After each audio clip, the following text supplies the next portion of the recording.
창세기 족보 하나님의 구속 경륜과 창세기의 족보 제2장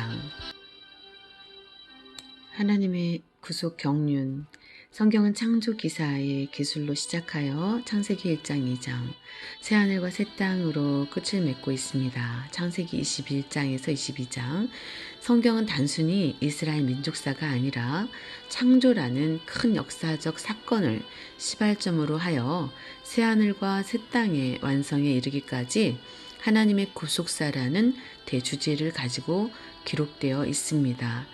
구속사라는 말에서 구속은 해방과 같은 뜻으로 죄의 속박에서 그 값을 주고 풀려나 자유롭게 되는 구원을 말합니다. 따라서 구속은 반드시 어떤 대가를 지불해야 한다는 것을 전제하고 있습니다. 죄의 결과인 사망, 로마서 6장 23절의 값을 우리 대신 지불하시고 구속을 이루신 분은 천상천하에 오직 예수 한 분뿐이십니다. 마태복음 20장 28절, 디모데전서 2장 6절에서는 그가 모든 사람을 위하여 자기를 속전으로 주셨으니, 마태복음 20장 28절에서는 자기 목숨을 많은 사람의 대속물로 주려 함이니라. 에베소서 1장 7절에서는 그의 피로 말미암아 구속 곧 죄사함을 받았으니라고 말씀합니다. 또한 베드로전서 1장 18절에서 19절 말씀 에서는 우리의 구속함이 금이나 은으로 된 것이 아니라 그리스도의 보배로운 피로 된 것이라고 말씀하고 계시고요. 죄를 알지도 못하신 분에게 히브리서 4장 14절에서 15절 전 인류의 죄를 몽땅 전가하시고 우리에게는 하나님의 의를 선물로 주셨습니다. 로마서 8장 3절에서 4절, 4장 25절, 고린도후서 5장 21절, 에베소서 2장 8절, 골로새서 1장 20절에서 22절, 베드로전서 3장 18절, 죄 없는 분을 죄 있는 모양으로 이 땅에 보내시어 율법의 요구를 만족시키기 위해서 주님의 생명을 값으로 지불하셨습니다. 로마서 8장 3절에서 4절. 그리해서 골로새서 1장 20절에서 22절에서는 악한 행실로 원수가 되었던 우리를 그의 육체의 죽음, 곧 십자가의 피 20절로 화목케 하사 거룩하고 흠없고 책망할 것이 없는 자로 그 앞에 세우고자 하셨다고 말씀하고 있습니다. 구속사란 바로 이러한 예수 그리스도의 죽음과 부활을 중심으로 죄인들을 구원하는 전 역사를 말합니다. 좀 더 폭넓은 의미에서 구속사를 정의하자면 인류의 시조 아담과 하와의 타락으로 잃어버렸던 낙원의 회복을 위해 인류와 만물을 새롭게 하시려는 하나님의 경륜이라고 할 수 있습니다. 계시록 21장 5절. 따라서 세계사의 중심은 구속사이고 구속사의 중심은 예수 그리스도입니다. 예수 그리스도는 주전 BC와 주후 AD를 나누는 세계적 원년의 주인이고요. 구약의 최종 완성이고 신약의 근거이며 신구약 성경의 핵심입니다. 이 땅에서 펼쳐지는 모든 역사는 예수 그리스도를 중심으로 진행되고 예수 그리스도를 통하여 성취되며 예수 그리스도가 다시 오심으로 완성될 것입니다. 성경은 이러한 구속사의 주인공이신 예수 그리스도를 가리켜서 하나님의 비밀이라고 하였습니다. 그래서 골로새서 2장 2절에서 하나님의 비밀인 그리스도라고 말씀하고 있습니다.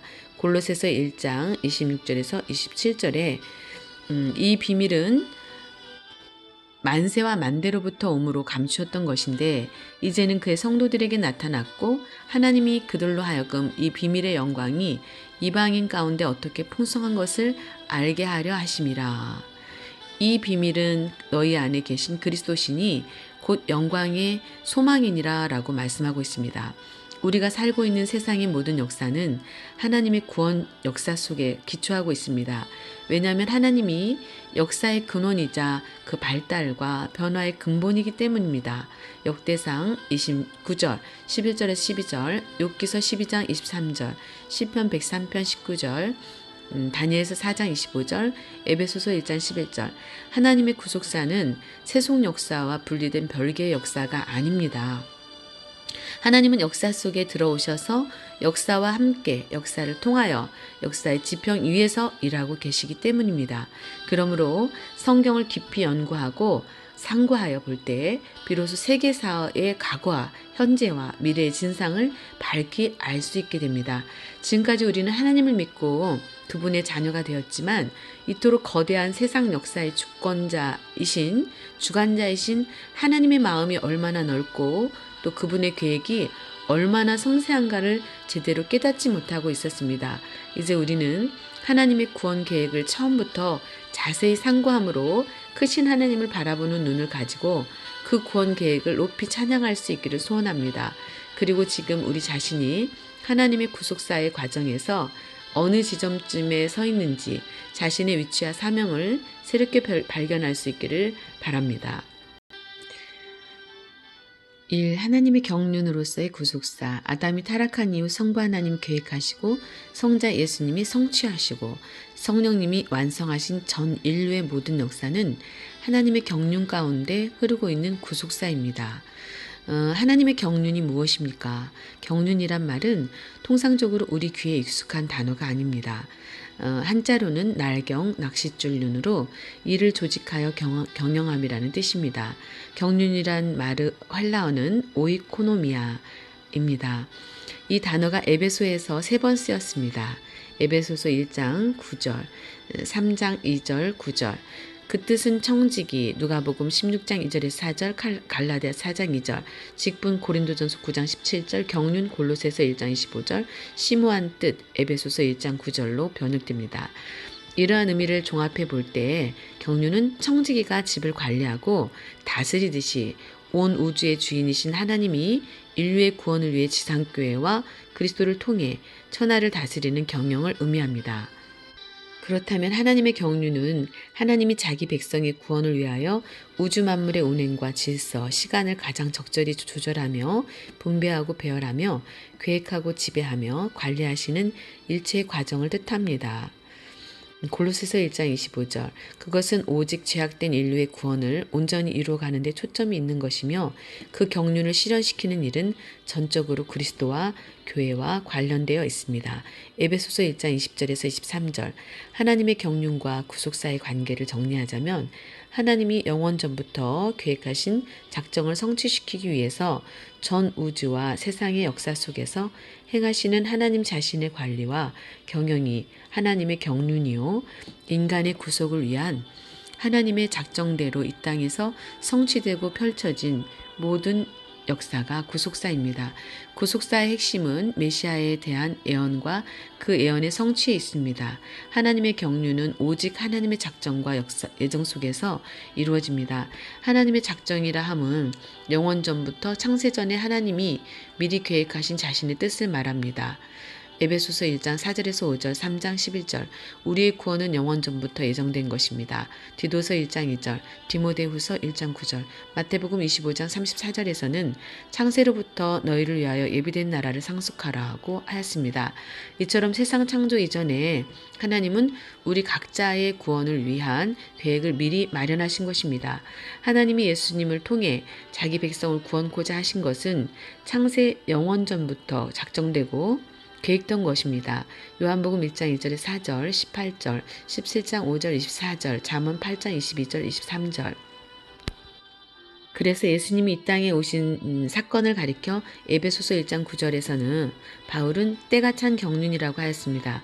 이것은 하나님의 구원 계획이 성육신하신 예수 그리스도를 통해 역사 속에서 마침내 성취되었음을 나타낸 말입니다. 그러므로 하나님의 모든 구속 경륜은 사도 바울이 강조했듯이 오직 그리스도 안에서만 성취되는 것입니다. 에베소서 1장 3절에서 4절, 7절, 9절에서 10절, 12절, 15절, 20절.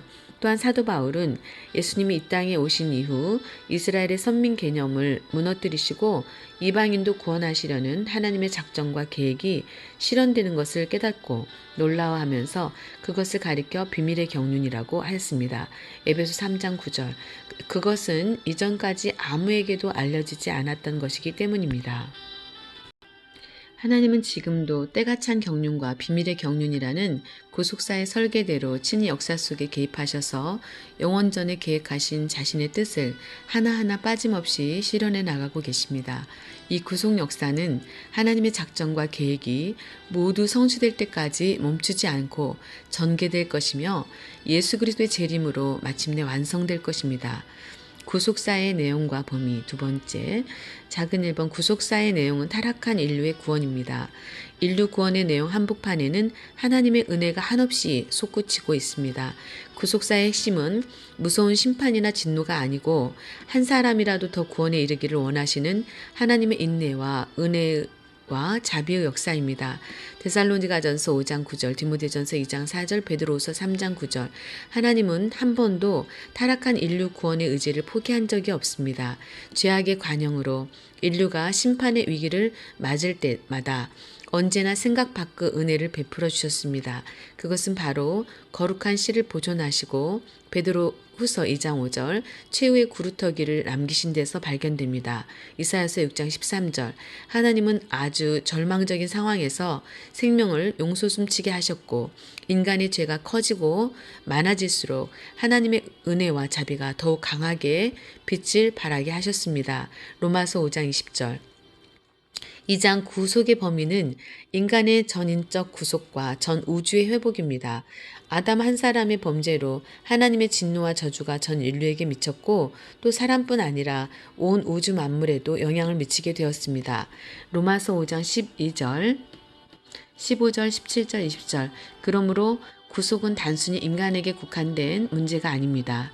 전 우주를 다 포괄하며 영혼뿐만 아니라 육체도 포함하는 전인 구속을 가리킵니다. 로마서 8장 19절에서 23절 사도 바울은 로마서 8장에서 타락으로 인한 우주적인 3대 탄식에 대하여 말씀하셨습니다. 첫째, 피조물의 탄식입니다.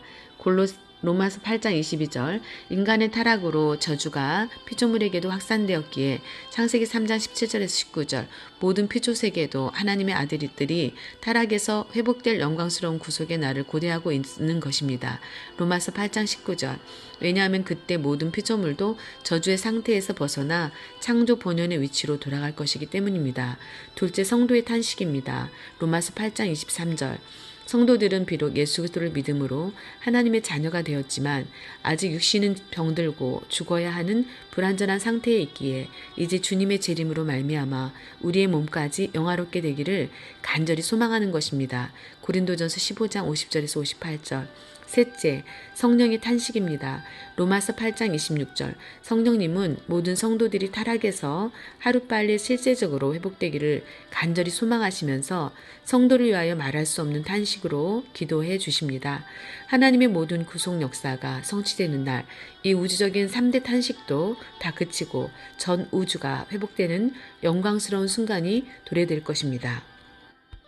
구속의 방법은 예수 그리스도의 대속입니다.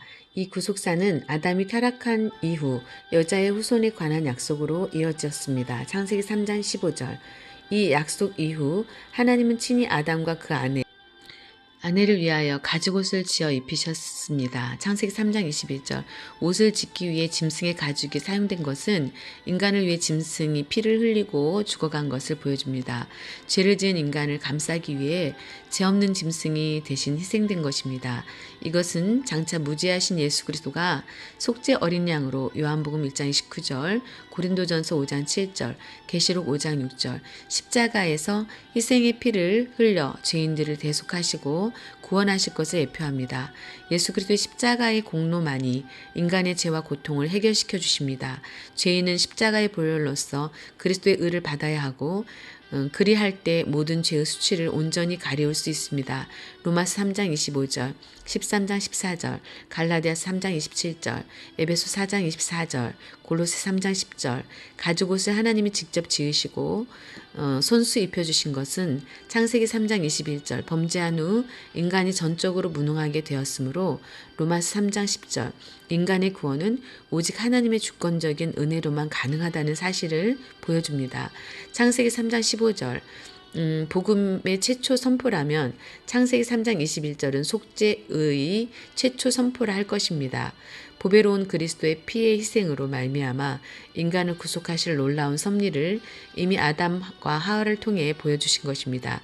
그런 의미에서 창세기 3장은 인류 타락의 시작이요 동시에 타락한 인류의 살 길을 열어준 복음의 시작이요 속죄 복음의 근원지인 것입니다.